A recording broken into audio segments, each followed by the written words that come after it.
Hey, Doug, yes, we're standing here at the Albertsons All Star Gala with Dak Prescott, one of the new faces of Albertsons. With Albertsons being so instrumental in the community as it concerns educational goals and food banks, how much do you want to leave an imprint on DFW? It's important, obviously, being a new citizen here of Dallas, just to be partnered with Albertsons, such a great company that's doing such great things around the community. It's important for me to put my imprint on it, do what I can to help everyone out. And Albertsons the best company to get involved with all the great things they're doing.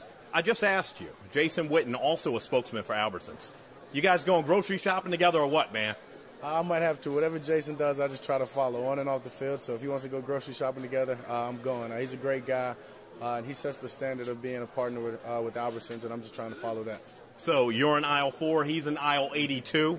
Now let's transition a little bit. We have to talk about number 9. Tony Romo, as you know, is part of the main broadcast crew now for CBS with Jim Nantz. We learned today that Phil Simms is moving into the CBS NFL Today crew in studio.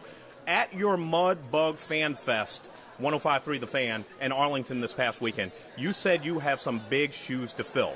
What did you mean by that, Dak? Just the great success Tony had as being a Cowboy. I know when he announced his retirement, you walked around this building, you saw nines and tributes to him all throughout this building. So he's a guy who's been respected by a lot of people on and off the field, who's had a lot of success, like I said, passed for a lot of yards, scored a lot of touchdowns, won a lot of games.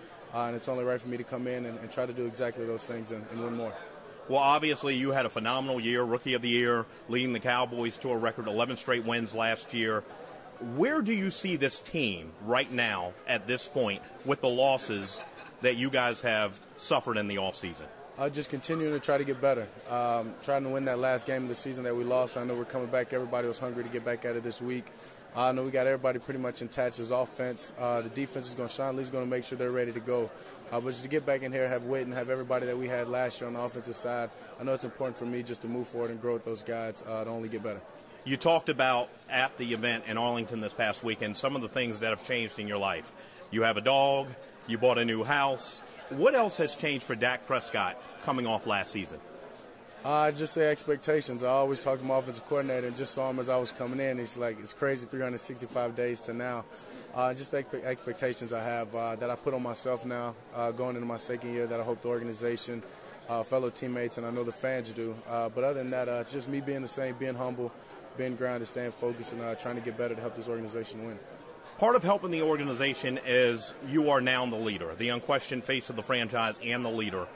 Do you place an emphasis on your job when it comes to helping keep the other guys down a straightened path off the field? Yeah, I think it's important for me to grab different guys when needed and just kind of give them a sense of knowledge or whatever. I've had bad things and I've had good things, so still being young, I don't think age really matters. It's the fact of the knowledge and just trying to get somebody to lead them down the better path. And I've got great older guys as Witness and Sean that allow me to do that, and that's very helpful.